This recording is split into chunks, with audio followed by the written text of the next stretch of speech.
Hello everyone, welcome to the Purple Penny weekly coin news video. We do this every Monday at 12 PM Adelaide time in South Australia.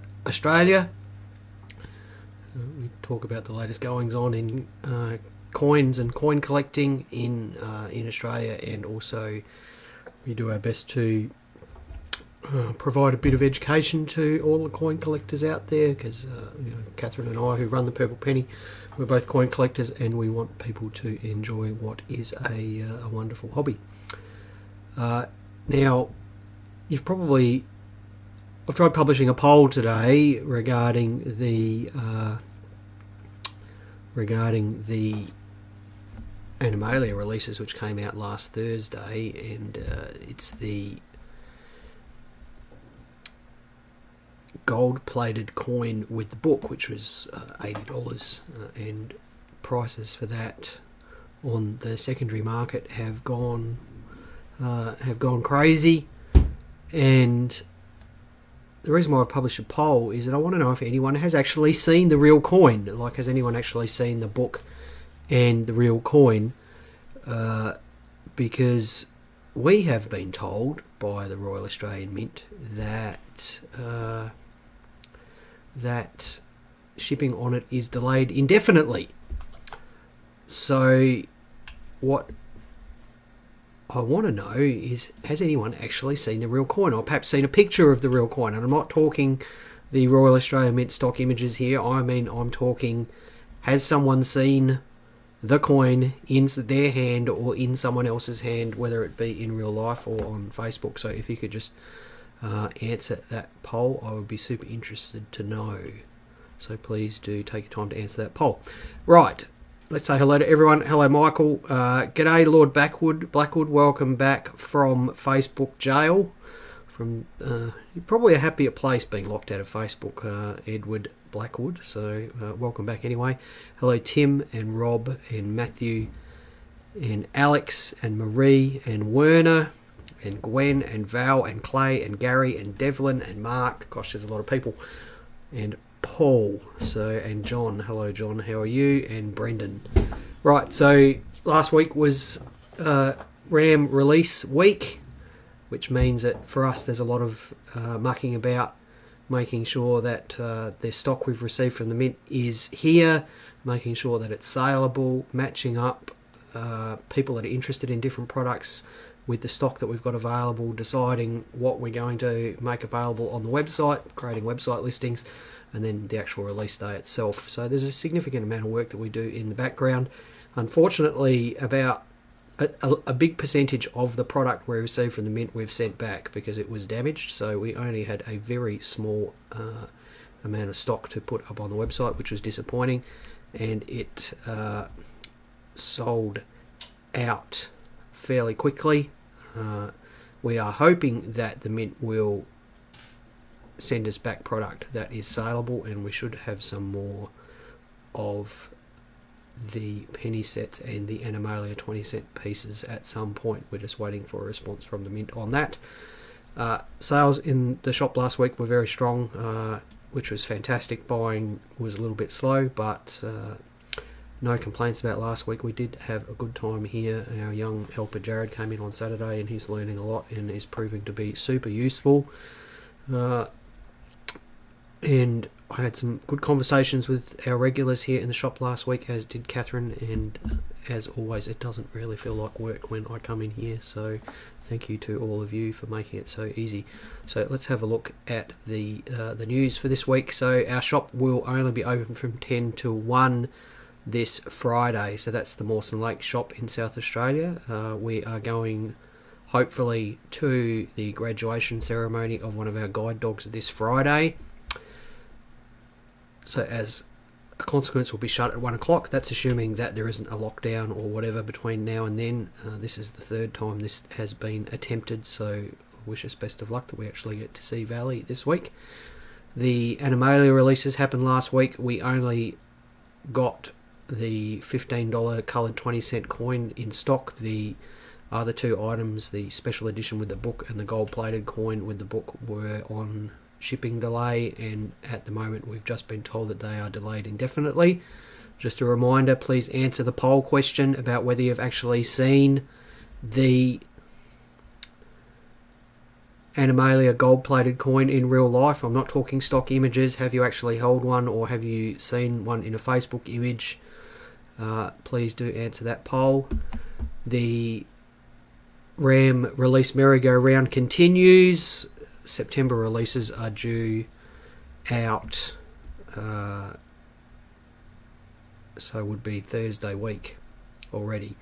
Now, the releases this time are the annual lunar coins and ingots and the Christmas coins. So there's nothing. There's also another Vietnam War 50-cent piece, the Battle of Nui Lei. If you want to know about those sorts of details, what there's actually selling, please send us a message. As usual, we can put you down on our interest list and hopefully allocate some stock for you.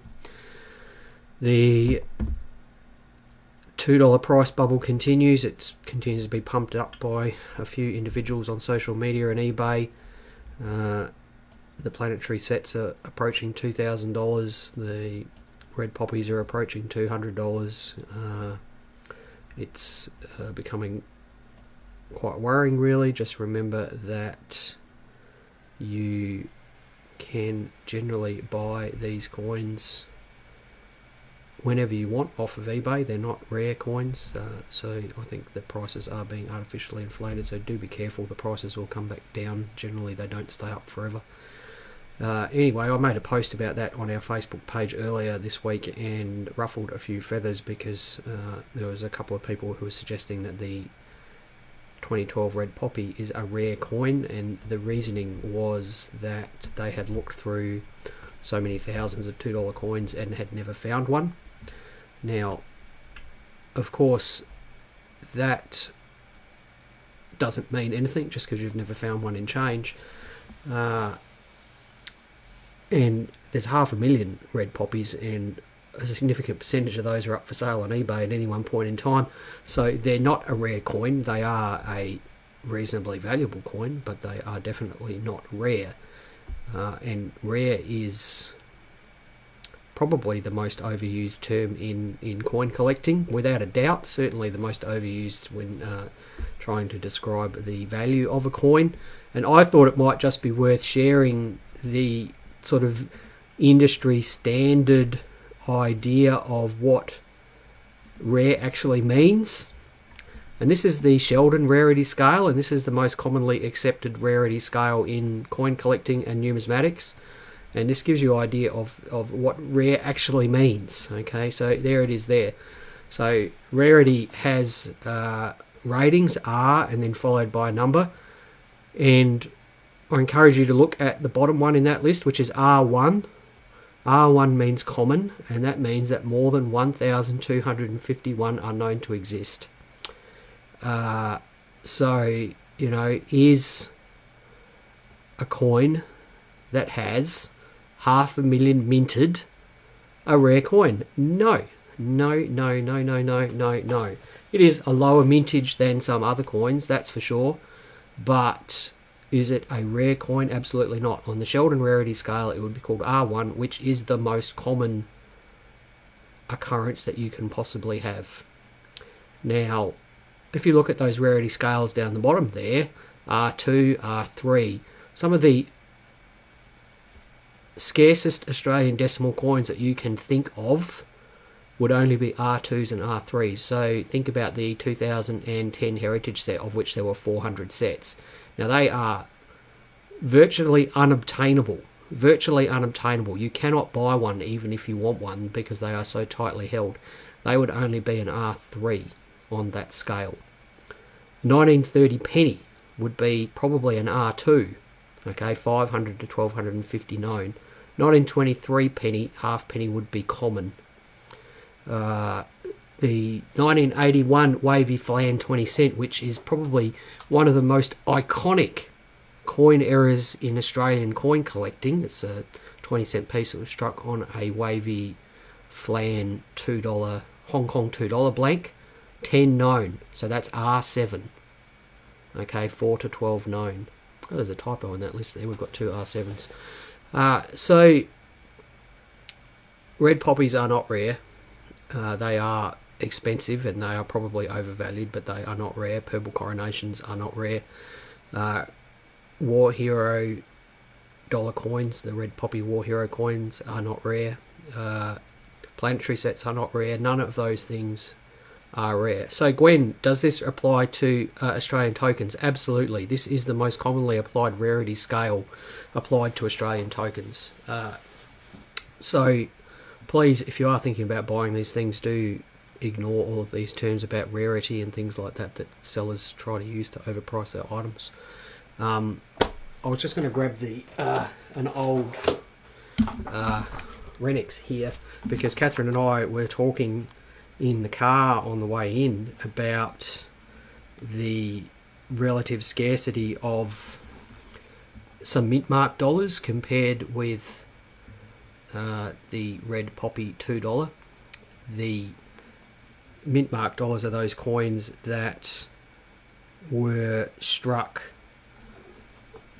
by the mint every year, and often they were struck at portable presses at different coin shows. And if you look through the this page in Renix, which is all of the mint mark dollars, you know, I can see 2010 NP&S coinage anniversary silver proofs. They've got mintages of less than 1500. I can see, just glancing down this list, Astronomy 2 coin proof set 9,599. So these are orders of magnitude lower mintages than the red poppy. Orders of magnitude lower, but don't command remotely near the same prices, and certainly not the same premium. So you know, the demand side of the price for red poppies is hot. The supply side is high. They are not rare. Right. Topic of the week. Now, oh, that's the wrong slide. Topic of the week.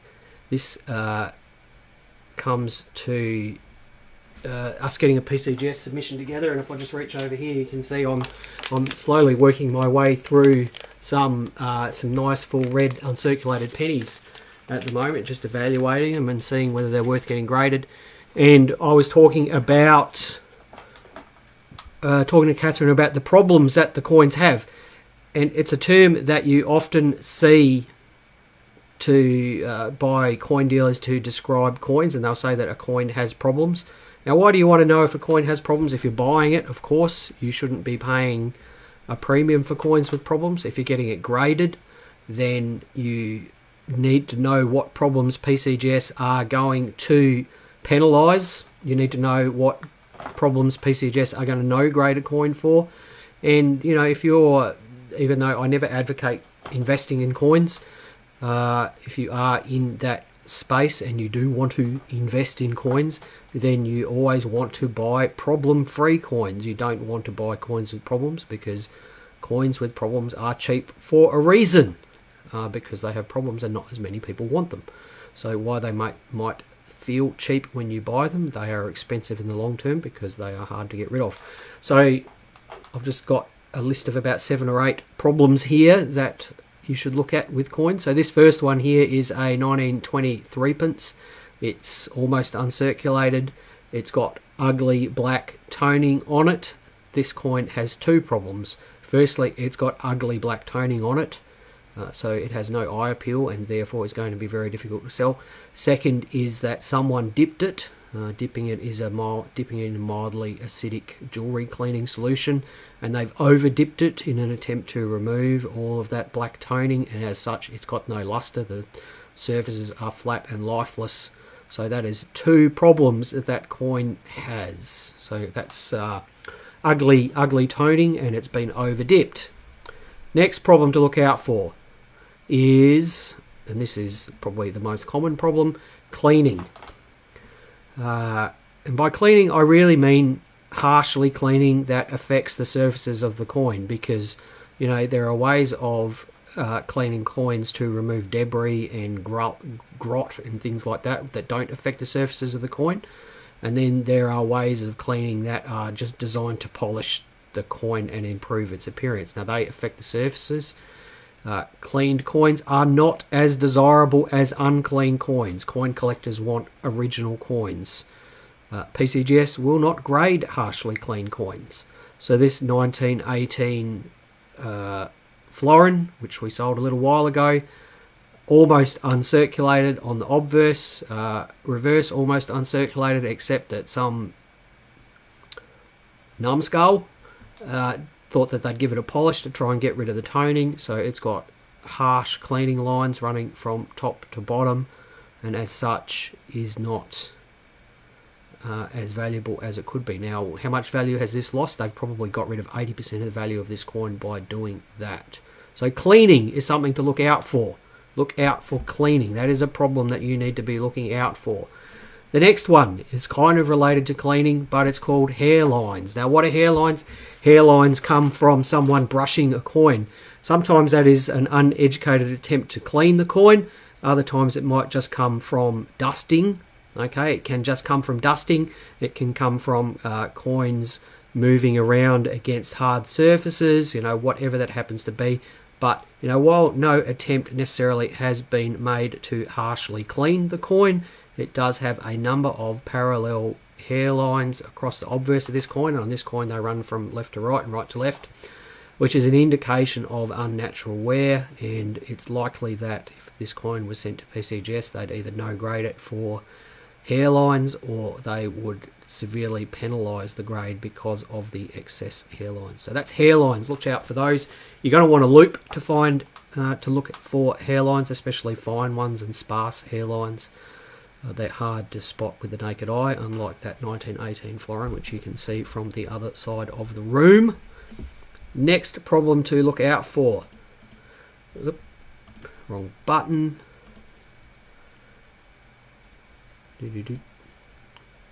Right, there we go. So this is a 1931 dropped 1 penny, and if you look up between the F of and the A of Australia, you will notice a rim bump. So rim bumps should always be described by a coin dealer or a coin seller. Those things should always be described. I think that if you use the C pictures for a description, you are copping out. So coin sellers should always describe problems on coins, regardless of whether pictures are supplied or not. So you'll notice this is a coin that's up on our website at the moment, and I note the rim bump in the description. Rim bumps do detract from the value of a coin. Obviously, it is another problem that you need to look out for. Next problem, spots. So how do spots come about? Lots of different ways. Poor storage, improperly neutralized dipping, carbon spots, corrosion. Spots come about in many different ways, but there's no getting around the fact that spots are unattractive and they detract from the eye appeal of a coin, and they lower its value. They are problems that must be noted. So this 1925 penny, it's got black spots all over the reverse. I think it's been against something corrosive. I don't think it's poor storage that's caused this one. It's been sitting against something that it didn't like, and that has caused the surfaces to react. Those spots can't be removed. If you were to attempt to remove them, then PCGS would no grade it for spots removed. Likely that they would, if you sent it in this way, they would call it environmental damage. It has been damaged by the environment. So spots are something that you as a coin purchaser need to watch out for. Verdigris. Verdigris is copper cancer. It is copper corrosion. PCGS will not grade coins with active verdigris on them. This is a Adelaide exhibition prize medal, and the top left quadrant of the coin, of the medal near the rim, has active green corrosion on it. Verdigris should always be noted by a seller. It is a real problem, and coins with verdigris need to be isolated from other coins because it can spread from coin to coin. Verdigris is a real problem with coins that come out of bulk lots. and you would be amazed at how many 1925 pennies we see with active green stuff on them that has spread because they've been in bulk lots for too long. So verdigris is something to look out for. And the last one for today, and this is an interesting one. So this is a penny with an obverse planchet floor, and we'll just pretend that green stuff down on the bottom left hand side doesn't exist. This is actually a 1925 penny. It's a 1925 penny with an obverse planchet floor. Now it's interesting because this is a key date coin with a problem. That obverse planchet floor is a problem with this coin. I would not expect to sell this coin for the same amount if it didn't have the planchet floor. I'd expect to sell it for more. Whereas if this was a common date, non-key date penny, a lot of dealers would actually sell this for more because it's got a planchet floor on it. If you are looking at key date coins, you want problem-free key date coins. That means no planchet floors, no rim bumps, no verdigris, no spots, no cleaning. You don't want none of that stuff. Whereas if you find a common date 1927 halfpenny with a massive planchet floor on it, then that is actually a nice little error that people like to collect. PCGS will no grade coins for excessively large planchet floors. Okay, so planchet floors are a problem that must be described by coin dealers, and if you are selling coins. So that's the problems that I've been looking for this week when I'm looking through coins to send to PCGS. I hope you found some of that useful. Let's just have a look at some of the questions here. Yeah, there's so many different rarity scales. Yes, there's no getting around the fact that there are different rarity scales. I like the Sheldon rarity scale, Paul. Thanks for pointing that out. Hello, Greg. Hello, Leonie. Hard to obtain is much better than rare for some coins that come up for sale instead of using rare. Well,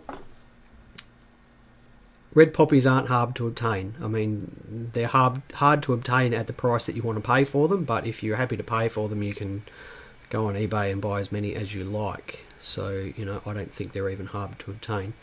G'day, Ash. Alex says it's brushed. Alison's going to be here tomorrow. Fantastic. Yes, Trina, that 1918 florin has had a scouring. Yeah, no, toothpaste on coins is no good. Right. Thanks for popping in, Jeff. It's good to see another dealer in here. Jeff Heidemann from Cockatoo Coins. It's good to see you here, Jeff. Thank you for dropping in and watching. And thanks, everyone. I guess if the September releases interest you, please let us know and we'll put your name down. If you've got any questions during the week, you're always welcome to give us a call or send us a message. If you can think of any topics for these videos, please send me a message or give us a call. I'm always looking for new topics. We've got an interesting question that's just popped up. Corey Meehan has said, are the 2016 Alien 5 cents hard to obtain? Yes.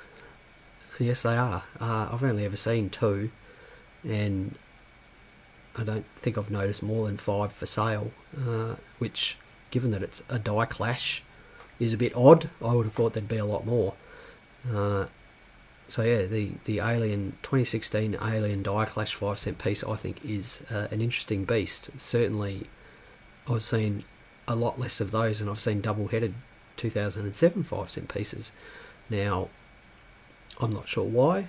Maybe it was only the last 200 coins that of the production where the dies clash. You don't really know. You know, a die clash could theoretically appear on 200,000 coins the entire die run. But yeah, the 2016 Alien 5 cent, I think that's a really undervalued little variety. We've only ever had 2 come in the shop here in 2 years, and like I said, I've seen less than 10 sell. So yeah, it's an interesting thing. Leonie says, hard to obtain low mintage sets that are sold out and rarely come up for sale. Leonie, there's no denying that it is hard to obtain new release sets at release because there are so many flippers that have moved into coins that are really just here to make a quick profit. I guess you've got two choices. You can either do your best to get them at release, you can pay the prices on the secondary market, or you can take a punt and wait a year, because often a lot of the prices do come back down. I mean, there's always that initial surge. If you miss out on release, I never advise trying in the next few weeks, because the prices are usually at their peak then. There's no denying that those people that are flipping them have made it difficult for collectors, and I wish there was a way around that, but there isn't. You're always welcome to put your name down with us, and we do our level best to allocate at least one to the people that are interested in them. That's if we get allocated enough stock from the mint, and we don't sell at above release price, we just sell them at whatever the release price is. So please, if you know of something, please just contact us and we'll put your name down and we'll do our best to get you one. Edward says, based on the scale you use, Mark, virtually all decimal coins are so common. Why is there such a large difference in price? Basic economic theory has supply and demand, and at the moment with a lot of decimal coins, the demand outweighs supply.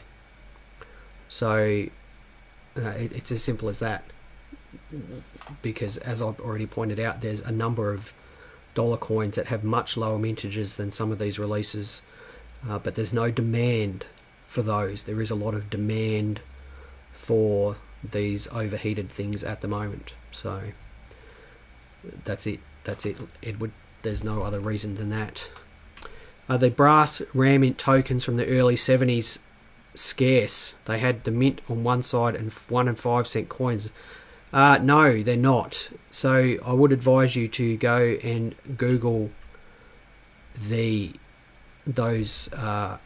medallions. Let me just check who's asked that question. Devlin, go and Google those medallions, because my wife Catherine wrote an article that is up on the Australian Coin Collecting blog that has all the information about those medallions, including mintages and the years of production and so on and so forth. So no, they're not scarce. Will PCGS grade the alien? So I think at the moment you'd probably struggle to get them to grade it as a variety, but if you want to embark on a bit of a campaign, and Catherine and I have done this once or twice in the past, if you've got an alien, then get some beautiful pictures taken of it, write an article, get it submitted to Australian Coin and Banknote magazine, get it published, and then get Eric Eigner at Drake Sterling Coins to send off your alien along with the published article on the variety to PCGS, and you may have some luck getting them to publish it as a variety. So Catherine has done that with twice that I can think of. One was with the 2004 New Zealand Dollar Mule. She wrote an article, published it, and got those graded by PCGS, and then she did it with the $2 coins that were struck on Euro blanks. So she's done it at least twice that I can think of. So that's how you would go about doing it. It's a bit of work, but if you are keen to get it graded as a variety, then that's how you would do it. So we've got one more question here, I think. I'm just sorry if I've missed anyone's questions, but I think we've got a question here from... No. How do I feel C Mint Mark $2 coins will fare up in the $2 coin bubble?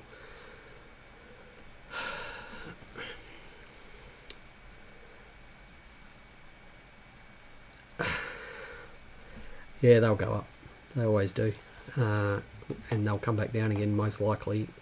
I guess all it took for the last bubble to pop was the mint releasing those head and tail rolls, the reject rolls, and that popped the confidence, and the demand side fell away, and as a consequence the prices dropped away. So the example that I recall was the end of World War II rolls that almost hit $700, and then a week later you couldn't get $150 for them. Now again, it's just the demand side that's driving all of this. Australian coin collecting is littered with products that had huge price increases because the demand was so huge. And then as time goes on and people's interests move, the demand falls away and the prices fall away because none of these things are hard to find. There's lots of them around. So in the early 90s, there were special coin fair releases at the NAA coin fairs, and people lined up around the block for hours and hours and hours to buy these things.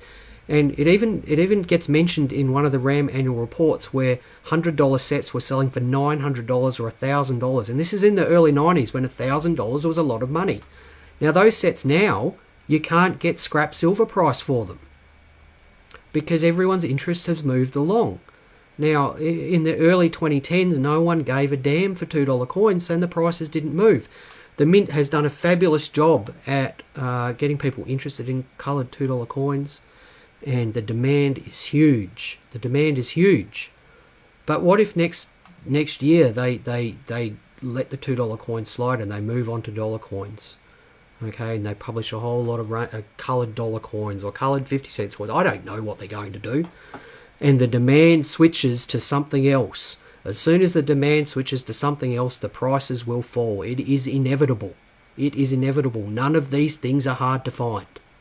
Okay, none of these things are hard to find. It is a bubble that is purely supported by demand. So, you know, cement marks are going to go up. They'll go up with every other $2 coin, and at some point they will come down, and they will come down hard. So, you know, please don't overpay for this stuff. It makes me sad. We get people coming in here with stuff that they've paid huge money for, and when you show them what they sell for in the real world, it breaks my heart, and you can see their hearts breaking as well at how much money they've lost. So I don't know how many more times I can say that. It's getting a bit depressing. All right, I'm going to wind it up there. We've been over for over 30 minutes. Thank you, everyone, for your great participation today. Happy collecting. Have a great week. If you're in lockdown, please stay safe and happy, and hug those people that are around you. And if you're not in lockdown, please stay out for as long as you can and enjoy the changing weather. And we'll be back same time next week. If you've got any questions or things you'd like me to talk about, let me know, and we'll talk to you then. Bye, everyone.